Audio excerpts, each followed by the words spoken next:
Shri Fiber news కి స్వాగతం. ముందుగా హెడ్లైన్స్.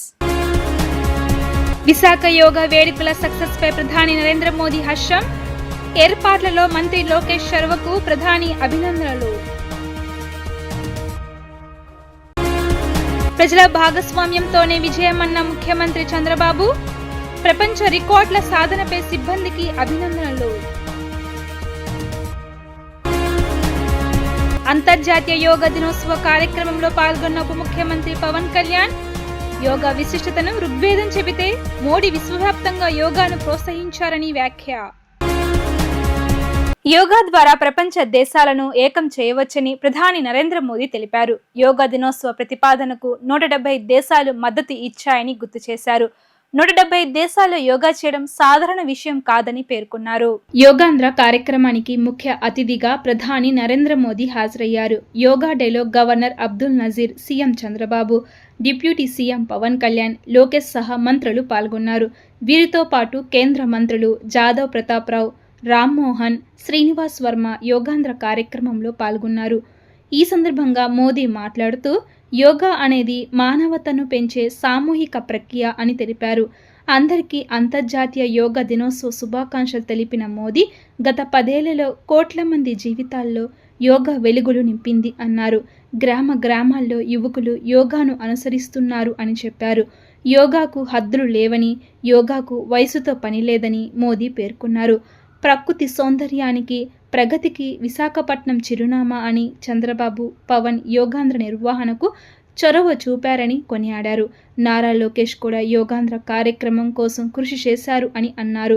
1.5 రోజుల్లో యోగాంధ్రను విజయవంతం చేయడంలో లోకేష్ పాత్ర కీలకమైందన్న మోదీ కొత్త కార్యక్రమాల రూపకల్పనలో లోకేష్ చొరవ ప్రశంసనీయమన్నారు. योग की यात्रा को जब देखता हूं तो बहुत कुछ याद आता है। वो दिन जब संयुक्त राष्ट्र में भारत ने प्रस्ताव रखा कि 21 जून को अंतर्राष्ट्रीय योग दिवस के रूप में मान्यता मिले, और तब कम से कम समय में दुनिया के 175 देश हमारे इस प्रस्ताव के साथ खड़े हुए। आज की दुनिया में ऐसी एकजुटता, ऐसा समर्थन सामान्य घटना नहीं है। ये सिर्फ एक प्रस्ताव का समर्थन भर नहीं था, ये मानवता के भले के लिए दुनिया का सामूहिक प्रयास था। आज 11 साल बाद हम देख रहे हैं कि योग दुनिया भर में करोड़ों लोगों की जीवन शैली का हिस्सा बन चुका है। मैं विशेष तौर पर नारा लोकेश गारू के प्रयासों की भी विशेष प्रशंसा करना चाहता हूं। योग का सोशल सेलिब्रेशन कैसे होना चाहिए, समाज के हर वर्ग को कैसे जोड़ना चाहिए, ये उन्होंने बीते 1-1.5 महीने के इस योगांध्र अभियान में करके दिखाया।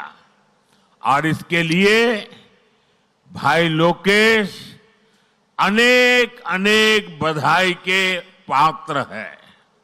और मैं तो देशवासियों को भी कहूंगा कि ऐसे अवसरों को किस प्रकार से सामाजिक स्तर पर गहराई से ले जाया जा सकता है, भाई लोकेश ने जो काम किया है उसको एक नमूने के रूप में देखना चाहिए। मैं चंद्रबाबू नायडू गारू और पवन कल्याण गारू को बधाई देता हूं। आपके नेतृत्व में आंध्र प्रदेश ने योगांध्रा अभियान का एक शानदार इनिशिएटिव लिया। मैं विशेष तौर पर नारा लोकेश गारू के प्रयासों की भी विशेष प्रशंसा करना चाहता हूं। योग का सोशल सेलिब्रेशन कैसे होना चाहिए, समाज के हर वर्ग को कैसे जोड़ना चाहिए, ये उन्होंने बीते 1-1.5 महीने के इस योगांध्र अभियान में करके दिखाया। और इसके लिए भाई लोकेश अनेक अनेक बधाई के पात्र है। और मैं तो देशवासियों को भी कहूंगा कि ऐसे अवसरों को किस प्रकार से सामाजिक स्तर पर गहराई से ले जाया जा सकता है, भाई लोकेश ने जो काम किया है उसको एक नमूने के रूप में देखना चाहिए। యోగాంధ్ర కార్యక్రమం ట్రెండ్ సెట్టర్ గా మారిందని సీఎం చంద్రబాబు అన్నారు. రోజు గంట పాటు యోగా చేయాలని పిలుపునిచ్చారు. 11వ యోగా దినోత్సవం రోజు విశాఖలో చరిత్ర సృష్టించబోతున్నామని పేర్కొన్నారు. యోగా దినోత్సవాన్ని 130 దేశాల్లో జరుపుకుంటున్నారని ఆయన అన్నారు. అంతర్జాతీయ యోగా దినోత్సవానికి విశాఖ వేదికైంది. యోగాంధ్ర కార్యక్రమానికి ముఖ్య అతిథిగా ప్రధాని మోదీ హాజరయ్యారు. యోగా డేలో governor Abdul Nazeer, CM Chandrababu, deputy CM Pawan Kalyan, లోకేష్తో సహా మంత్రులు పాల్గొన్నారు. ఈ సందర్భంగా చంద్రబాబు మాట్లాడుతూ ఐరాసాను ఒప్పించి యోగాను ప్రపంచ ఆరోగ్య ఉద్యమంగా ప్రధాని మోదీ మార్చారు అని అన్నారు. వికసిత్ భారత్లో భాగంగా రాష్ట్రాన్ని హెల్తీ, వెల్తీ, హ్యాపీ ఏపీగా మారుద్దామని ప్రజలందరికీ పిలుపునిచ్చారు. శరీరం, మనసు, ఆత్మల కలయిక యోగా అని అభిప్రాయపడ్డారు. యోగా వల్ల రోగ నిరోధక శక్తి, ఆత్మవిశ్వాసం పెరుగుతుంది అని తెలిపారు. 11వ అంతర్జాతీయ యోగా డే నిర్వహణకు ఆతిథ్యం ఇచ్చే అవకాశాన్ని కల్పించి స్వయంగా పాల్గొన్నందుకు ప్రధాని నరేంద్ర మోదీకి ధన్యవాదాలు తెలియజేశారు. ప్రధాని మోదీ విజన్ స్ఫూర్తితో ఏపీలో 4 రోజుల పాటు యోగాంధ్ర కార్యక్రమం విజయవంతంగా నిర్వహించామని తెలిపారు. వన్ ఎర్త్, వన్ హెల్త్ సాధనకు అందరం కలిసి కృషి చేద్దామని సీఎం పేర్కొన్నారు. యోగాంధ్ర కార్యక్రమం ట్రెండ్ సెట్టర్గా నిలిచిందని ఆయన సంతోషం వ్యక్తం చేశారు. To the beautiful city of Visakhapatnam for auspicious occasion of 11th International Day, Yoga Day, to create history. I am thanking our visionary Prime Minister Narendra Modi ji for making yoga popular not only in India, across the world. He started International Yoga Day through United Nations and made yoga a global wellness movement. Today, it is being celebrated in more than 175 countries across 12 lakh locations with the participation of over 10 crore people. Yoga is accepted by everyone, irrespective of nationality, region, religion, and language. Yoga results in union of body, mind, and spirit. It is beneficial for physical health, mental health, stress management, boost immunity, enhanced self-confidence, self-discovery, growth, mindfulness, inner peace, and holistic well-being. This results in reduced violence and promotion of peace. Technology, including AI, has made yoga more inclusive and accessible. I thank Honorable Prime Minister for giving us the opportunity to host this event and gracing us with his presence today. Inspired by his vision, we organized a month-long Yogaandhra campaign by training more than 1.44 lakh yoga trainers, registering over 2.17 crore participants in 1.4 lakh locations, 3 lakh plus participants in single location, that is beautiful city of Visakhapatnam. From here 28 kilometers up to Bhogapuram. Yoga విశిష్టతను ఋగ్వేదం చెబితే మోదీ విశ్వవ్యాప్తంగా యోగాను ప్రోత్సహించారు అని పవన్ కళ్యాణ్ అన్నారు. International yoga day భారతావనికి దక్కిన గొప్ప గౌరవంగా పేర్కొన్న పవన్ యోగాను అందించిన ఆదియోగి పతాంజలికి నమస్కారాలు తెలియజేశారు. యోగా సాధకులు ఒత్తిడిని జయించి విజయం సాధిస్తారు అని ఆయన అభిప్రాయం వ్యక్తం చేశారు. అంతర్జాతీయ యోగా దినోత్సవానికి విశాఖ వేదికైంది. యోగాంధ్ర కార్యక్రమానికి ముఖ్య అతిథిగా ప్రధాని మోదీ హాజరయ్యారు. యోగా డేలో గవర్నర్ అబ్దుల్ నజీర్, సీఎం చంద్రబాబు, లోకేష్ సహా మంత్రులు పాల్గొన్నారు. ఈ సందర్భంగా ఉప ముఖ్యమంత్రి పవన్ కళ్యాణ్ మాట్లాడుతూ యోగా విశిష్టతను ఋగ్వేదం చెబితే దాని మోదీ విశ్వవ్యాప్తం చేశారు అని కొనియాడారు. ప్రపంచ యోగా దినోత్సవం భారతావనికి దక్కిన గొప్ప గౌరవమని అభిప్రాయపడ్డారు. మోదీ సమక్షంలో చంద్రబాబు కృషితో ప్రపంచ రికార్డు సాధించబోతున్నామని ఆయన ఆనందం వ్యక్తం చేశారు. ఉదయ బ్రహ్మస్వరూపం మధ్యాహ్నేతు మహేశ్వర సాయంకాలేతు స్వయం విష్ణు త్రయామూర్తి దివాకర. ముందుగా సూర్య భగవానునికి నమస్సమాంజలు తెలియజేస్తూ యోగ విద్యను అందించిన ఆదియోగి పరమశివునికి, ఆ మహాయోగ విద్యని మనకి పతంజలి మహర్షి యోగశాస్త్ర రూపంలో అందించారు.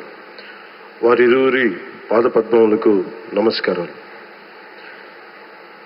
మన యోగా విశిష్టతను, గొప్పదనాన్ని ఋగ్వేదంలో ఉన్న మహానుభావులు తెలియజేస్తే దానిని ప్రపంచవ్యాపితం చేసిన దార్శనికులు మాత్రం గౌరవ ప్రధానమంత్రి శ్రీ నరేంద్ర మోదీ గారు. భారతీయ సనాతన ధర్మం తాలూకు విశిష్టతను యోగా ద్వారా విశ్వవ్యాపితం చేసిన ఘనత ఆయన సొంతం. యోగా సాధకులు ఎంతటి దృఢచిత్తాన్ని కలిగి ఉంటారు, ఒత్తిడి జయించి సంకల్ప సాధకులుగా ఎలా నిలబడతారన్న దానికి కూడా మన గౌరవ ప్రధాని శ్రీ మోదీజీ గారు నిలువెత్తు ఉదాహరణ. ప్రపంచ యోగా దినోత్సవం యావత్ భారతవానికి, భారతీయులకి దక్కిన గౌరవం. సరిగ్గా ఒక 2014లో అప్పటి ఐక్యరాజ్య సమితిలో గౌరవ ప్రధానమంత్రి మోదీ గారు ప్రవేశపెట్టినప్పుడు దాదాపు 177 దేశాలు ఈ రెజల్యూషన్కి మద్దతు పలికినాయి.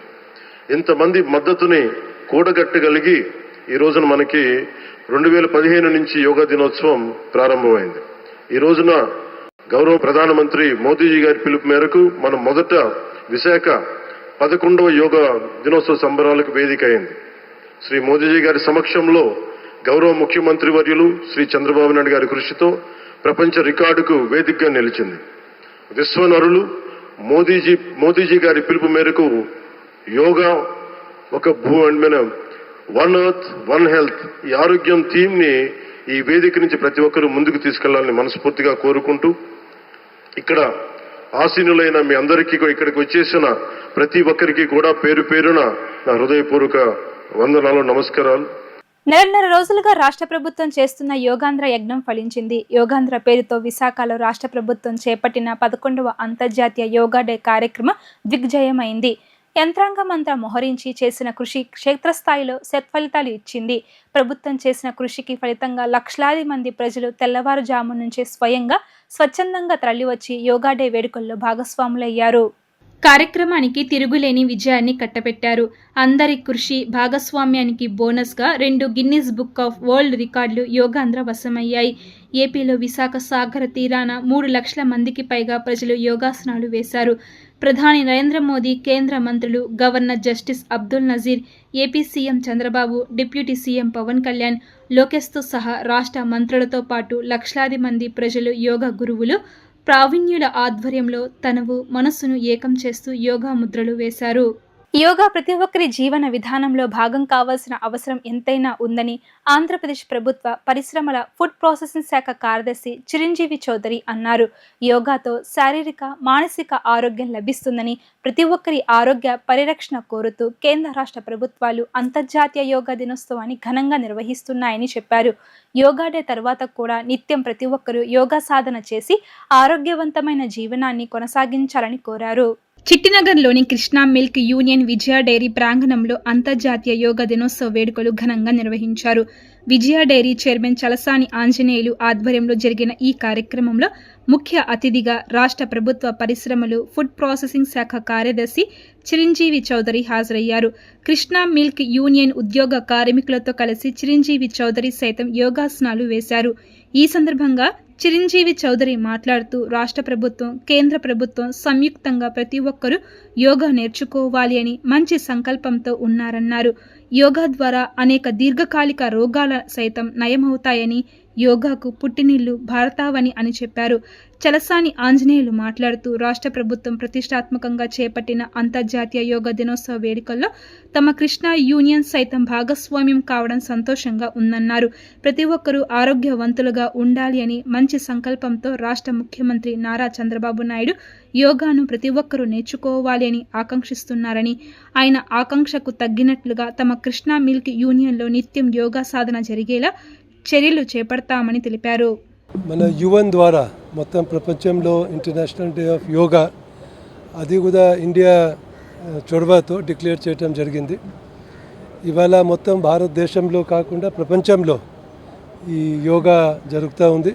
మన ఆంధ్రప్రదేశ్ రాష్ట్రంలో ఈరోజు ప్రధానమంత్రి గారు ఆధ్వర్యంలో మన ముఖ్యమంత్రి గారు, మన డిప్యూటీ చీఫ్ మినిస్టర్ గారు, ఎంతోమంది లక్షలాది మంది అక్కడ యోగా ప్రాక్టీస్ చేసుకుంటున్నారు. అదే కాకుండా యోగా ఆంధ్ర గత ఒక 30 రోజుల నుంచి మన రాష్ట్రంలో కొనసాగుతూ ఉంది. దీంట్లో కొన్ని కోట్లు మనిషి పార్టిసిపేట్ చేశారు. దీని ఉద్దేశం అంటే మన భారతదేశంగా, మన ఆంధ్రప్రదేశ్ రాష్ట్రంలో ప్రతి ఒక్క ప్రజలు ఆరోగ్యంగా ఉండాలి, ఆనందంగా ఉండాలి, సుఖంగా ఉండాలి. దానికి యోగా ఒక మంచి పాత్ర వహిస్తుంది. ఎందుకంటే యోగాలో మనకు మానసికంగా, శారీరకంగా అన్ని రకాలు ఎక్సర్సైజ్ ఉంటాయి. We can train our mind, we can train our body. And ఇలాంటి మంచి హ్యాబిట్స్తో మనం ఇంకా ముందుగా కూడా మైండ్లో కూడా ఒక పీస్ఫుల్ ఎన్వైర్న్మెంట్ ఉంటుంది. దానివల్ల మన ప్రొడక్టివిటీ పెరుగుతుంది. So it's a matter of pride for all the Indians that today worldwide everybody is talking about India and the yoga which was started origin మన ఇండియాలోనే ఉంది. ఎన్నో దశాబ్దం నుంచి అంటే సెంచురీస్ నుంచి ఇది మన దేశంలో ప్రాక్టీస్ చేస్తూ ఉన్నారు. So we all should take pride in it. And not only pride but మన ప్రతి ఒక్కరు దీనికి ప్రాక్టీస్ చేయాలి. యూత్ కానీ, ఓల్డ్ కానీ, మిడిల్ మ్యాన్ కానీ ఎవరైనా ఉంటే ఇది మహిళలు కానీ, పురుషులు కానీ ప్రతి అందరికీ ఇది హెల్ప్ఫుల్గా ఉంటుంది. కాబట్టి let us practice yoga and let us make others to also practice yoga. ఇవాళ భవిష్యత్తు తరాలకి మనిషి పనిచేయాలంటే ఆరోగ్యం ఉండాలి, మానసిక ఆనందంగా ఉండాలి, ఆరోగ్యం ఉండాలి. ఈ రెండూ కూడా చేయటానికి రోజు కొంత సమయాన్ని వెచ్చించగలిగితే మన కుటుంబాలకి, మన ఆరోగ్యానికి, ప్రపంచానికి కూడా మేలు జరిగేటువంటి కార్యక్రమాన్ని ఈరోజు తీసుకున్నందుకు ప్రధానమంత్రి గారు కానీ, ముఖ్యమంత్రి గారు కానీ, ఉప ముఖ్యమంత్రి గారు కానీ, కూటమి ప్రభుత్వానికి అందరికీ కృతజ్ఞత తెలియజేస్తున్నాం. కృష్ణా మిల్క్ యూనియన్ అంటే రైతులు తెల్లవారుజామున 4 గంటలు చేసి యోగా, ఎక్సర్సైజ్ ఇవన్నీ కూడా గేదెలగాడ పేడగాళ్ళు తీయటం, పాలు తీయటం ఇవన్నీ కూడా యోగా ఎక్సర్సైజెస్. మానసిక ఆనందాన్ని ఆల్పొందుతూ ఉన్నారు. కానీ ఉద్యోగస్తులు కానీ, మేము కానీ చాలామంది ఇవాళ మా పాలకవర్గం కానీ ఇవాళ ఒక యోగా డే అనేది ఇవాళ ఒక రోజుకు కాదు, దైనందిక కార్యక్రమంలో భాగంగా ఈ కార్యక్రమాన్ని కూడా మేము తీసుకోవడం జరిగింది. ఖచ్చితంగా ఈ కార్యక్రమం వల్ల ఈ సమాజానికి, దేశానికి, మన కుటుంబాలకి, వ్యవస్థకి అన్నిటికీ మేలు జరుగుతుందని ఈ కార్యక్రమాన్ని ఈరోజు రూపొందించిన వారికి, అలాగే పాల్గొన్న వాళ్ళందరికీ కూడా చిరంజీవి చౌదరి గారు ఒక రైతు మనిషిగా, ఒక సెక్రటరీగా, ఏఎఫ్ఎస్ అధికారిగా, ఒక రైతాంగానికి చేయగలిగినటువంటి అవకాశాలన్నీ కూడా మేము చాలా సంవత్సరాల నుంచి ఆయన యొక్క ఆలోచనలో మేము గమనిస్తూ ఉన్నాం. ఆయన్ని ఈ రోజున మేము కోరటం, ఈ కార్యక్రమంలో పాల్గొని ఈ కార్యక్రమాన్ని దిగ్విజయించినందుకు ఇవాళ food processing secretary Chiranjeevi Chaudhary గారికి, ముఖ్యమంత్రి గారికి, ప్రభుత్వానికి, మా అధికారులకి, పాలకవర్గం అందరికీ కూడా కృతజ్ఞతలు తెలియజేస్తున్నాం. కార్మిక హక్కులు కాలరాసేందుకు కూటమి ప్రభుత్వం ప్రయత్నిస్తుందని కార్మిక సంఘాల నేతలు మండిపడ్డారు. పని గంటల పెంచాలని నిర్ణయాన్ని తక్షణమే విరమించాలని వారు డిమాండ్ చేశారు. కార్మికుల సమస్యల గాలి కుదిరి కార్పొరేట్లకు కొమ్ము కాస్తున్నారని ధ్వజమెత్తారు. పని గంటల పెంపు నిర్ణయాన్ని ఉపసంహరించుకోని పక్షంలో కార్మికుల ఆగ్రహానికి గురికాక తప్పదని హెచ్చరించారు. కూటమి ప్రభుత్వం తీసుకువచ్చిన పని గంటల పెంపును తక్షణమే రద్దు చేయాలని డిమాండ్ చేస్తూ కార్మిక సంఘాల ఆధ్వర్యంలో అలంకార్ ధర్నా చౌక్ వద్ద ధర్నా చేపట్టారు. ఈ సందర్భంగా ఏఐటియుసి రాష్ట్ర కార్యదర్శి రవీంద్ర, సిఐటియుసి నేత ఎన్సిహెచ్ నరసింహారావు, ఐఎఫ్టియు రాష్ట్ర కార్యదర్శి పోలారి మాట్లాడుతూ పని గంటలను పెంచుతూ కూటమి ప్రభుత్వం చేసిన నిర్ణయాన్ని తక్షణం వెనక్కి తీసుకోవాలని డిమాండ్ చేశారు. 139 సంవత్సరాల క్రితం పోరాడి ప్రాణ త్యాగాలు చేసి సాధించుకున్న 8 గంటల పని విధానాన్ని అవహేళన చేస్తూ చంద్రబాబు, పవన్ కళ్యాణ్ కార్మికులకు అన్యాయం చేస్తున్నారు అని విమర్శించారు. మహిళలకు పగటిపూట రక్షణ కల్పించలేని కూటమి ప్రభుత్వం శ్రామిక మహిళలను రాత్రి వేళల్లో పని చేయించడాన్ని మానుకోవాలి అన్నారు. కార్పొరేట్ల ప్రయోజనాలే కూటమి పెద్దలకు ముఖ్యమని విమర్శించారు. గత 15 సంవత్సరాల నుంచి రాష్ట్రంలో కనీస వేతనాలను సవరించలేదని, తక్షణం సలహా మండలిని నియమించి ధరలకు అనుగుణంగా కనీస వేతనాన్ని 26,000 నిర్ణయించి రాష్ట్రంలో అమలు చేయాలని కోరారు. 26,000 లోపు జీతాలు ఉన్న కార్మికులకు సంక్షేమ పథకాలను అమలు చేయాలని డిమాండ్ చేశారు. కేంద్రంలో మోడీ ప్రభుత్వం తీసుకువచ్చే 4 లేబర్ కోడ్లను రాష్ట్రంలో అమలు నిలుపుదల చేయకపోతే కార్మిక ఆగ్రహాన్ని చవిచూడాల్సి వస్తుందని కూటమి నేతలను హెచ్చరించారు. అభివృద్ధి అంటే ప్రజల అభివృద్ధిగా ఉండాలి, కార్మిక వర్గానికి అభివృద్ధిగా ఉండాలి, రైతాంగానికి అభివృద్ధిగా ఉండాలి, మహిళలకు అభివృద్ధిగా ఉండాలి. కానీ చంద్రబాబు గారి దృష్టిలో అభివృద్ధి అంటే కేవలం పెట్టుబడిదారు అభివృద్ధి, వ్యాపారస్తుల అభివృద్ధి. వాళ్ళ కోసం వాళ్ళ కార్మిక వర్గాన్ని మరి 10 గంటలు పెంచేసి ఇబ్బంది పాలు చేయాలని చూస్తూ ఉన్నారు. ఇవాళ ఏదైతే 8 గంటల పని సాధించుకుని ఉందో ఆ 8 గంటల పని వల్ల 10 గంటలకు మారుస్తూ ఉన్నారు. అట్లాగే ఓటీని పెంచేస్తూ ఉన్నారు. అన్ని రకాలుగా కార్మిక వర్గాన్ని పెట్టుబడిదారులకు బానిసలకు మార్చే ప్రయత్నం చేస్తూ ఉన్నారు. ఈ విధానం వ్యతిరేకిస్తూ ఉన్నాం. ఇవాళ కుటుంబాలతో గడిపే అవకాశం లేకుండా 8 గంటల పనిచేసిన తర్వాత మన కుటుంబం కోసం, పిల్లల కోసం ఏదైతే శ్రామికులు ఉపయోగించుకోవాలో ఆ సమయాన్ని లేకుండా చేసే ఒక కుట్ర చేస్తూ ఉన్నారు. ఈ చర్యలకు వ్యతిరేకంగా ఏదైతే 10 గంటలు పెంచుతూ ఉన్నారో వెనక్కి తీసుకోవాలని కోరుతూ ఉన్నాం. అదే రకంగా ఇవాళ ఉపాధి పథకాలని లేదా ముఖ్యంగా సంక్షేమ పథకాలని మొత్తం కార్మిక వర్గం అందే రకంగా 20,000 రూపాయలు కనీస వేతనంగా మార్చి 25,000 రూపాయల లోపు ఉన్న అందరికీ సంక్షేమ పథకాలు అమలు డిమాండ్ చేస్తూ ఉన్నాం. లేబర్ కోడ్ రద్దు చేయాలని డిమాండ్ చేస్తున్నాం. ఈ విషయం మీద రాబోయే రోజుల్లో పెద్ద ఎత్తున ఆందోళన చేస్తామని ఈ సందర్భంగా తెలియజేస్తా ఉన్నాం. కార్మికుల చట్టాలని కార్పొరేట్ చట్టాలుగా మోడీ ప్రభుత్వం మార్చింది. మోడీ ప్రభుత్వానికి అనుగుణంగానే కూటమి ప్రభుత్వం మాది కార్మిక ప్రభుత్వం అని చెబుతూనే ఈరోజు కార్మిక సంస్కరణలు తీసుకొచ్చారు. 8 గంటల పని 10 గంటలు చేసేదానికోసం, స్ప్రెడ్ అవర్స్ పేరుతో 10.5 గంటలుగా ఉన్నటువంటి దాన్ని 12 గంటలు చేసేదానికోసం, రాత్రిపూట మహిళలకి పని చేయించుకోవచ్చు అనేటువంటి తీసుకొచ్చారు. ఒక పక్కన మహిళా సాధికారత గురించి మాట్లాడుతూ ఉన్నారు. మరో పక్కన మహిళల సంబంధించి పని గంటలు పెంచడం, రాత్రిపూట మహిళలతో పని చేయించేటువంటి పని అంటే మహిళలకి ఎటువంటి రక్షణ లేకుండా చేసే దానికోసం అని చెప్పి మేము తెలియజేస్తున్నాం. ఫ్యాక్టరీ చట్టం ప్రకారం 8 గంటల పని చేయాలి. కానీ 8 గంటల పని దానికి సంబంధించిన దాంట్లో ఈరోజు 10 గంటలకి మార్చేదానికోసం ప్రయత్నం జరుగుతూ ఉంది. శతాబ్ద కాలంగా అనేక పోరాటాలు, త్యాగాల ఫలితంగా సాధించుకున్నటువంటి 8 గంటల పనిని ఈరోజు ఒక పక్కన కార్పొరేట్లో 12 గంటలు 15 గంటలు పనిచేయమని, ఆదివారం కూడా పనిచేయమని డిమాండ్ చేస్తున్నటువంటి నేపథ్యంలో మా ప్రభుత్వాలు కూడా కార్పొరేట్ల ప్రభుత్వాలే, కార్పొరేట్ల పాలనకు అనుగుణంగా మేము చేస్తామని చెప్పేసి చెప్తున్నట్టుగా ఈరోజు సంస్కరణలు తీసుకొచ్చారు. ఈ సంస్కరణల్ని వెంటనే ఉపసంహరించాలి. క్యాబినెట్లో ఏదైతే అమెండ్మెంట్స్ చేశారో వాటన్నింటి కూడా వెనక్కి తీసుకోవాలని చెప్పి హెచ్చరిస్తూ ఉన్నాం. ఈ నేపథ్యంలో కార్మిక వర్గం యొక్క తమ నిరసనని వ్యక్తం చేస్తున్నటువంటి నేపథ్యంలో ప్రభుత్వం వెంటనే ఉపసంహరించుకోవాలి. రేపు జూలై 9న కార్మిక సంఘాలన్నీ కలిసి దేశవ్యాప్త సార్వత్రిక సమ్మెకు కూడా పూనుకుంటున్నాయని చెప్పి తెలియజేస్తా ఉన్నాం. మానవ హక్కుల పరిరక్షణ అందరి బాధ్యత అని పలువురు వక్తలు అభిప్రాయపడ్డారు.